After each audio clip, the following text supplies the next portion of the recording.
पशुपालक मित्रांनो, आता ही पण म्हशीची रेडी अगदी सांगायचं झालं तर हिचं स्ट्रक्चर जबरदस्त आहे. ही पहिल्या वेताला AI आपण केलेलं होतं आणि मग आम्ही रिपीट येताना आम्ही काय केलं, हा वळू सोडला त्याच्यामध्ये. म्हणजे दोन्ही गोष्टी आपल्याला या ठिकाणी करायच्या आहेत. AI केल्यानंतर काय होतं, जातीवंत जनावरांची पैदास होते आणि वळू सोडल्यानंतर काय होतं, वळू फक्त गॅरंटेड पाहिजे. कारण मी हा वळू 19 ते 20 लिटर दूध देणाऱ्या म्हशीचाच आम्ही हरियाणातनं मी आणलेला होता.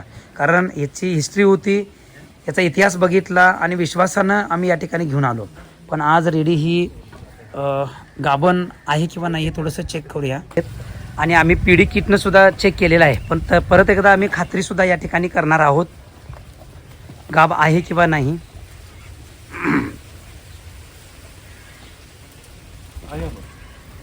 गाभण आहे. म्हणजे रेडीची हाईट आज 5 फूट या ठिकाणी उंची. शिंगामध्ये किंवा इतर ह्या गोष्टीमध्ये जर बघितल्या तर हे एकदम मॉडेलच आहे. तर अशा रेड्या तयार करणं आणि वारंवार हरियाणाला जाणं हे जरासं सगळ्यांनी टाळलं तर बरं होईल.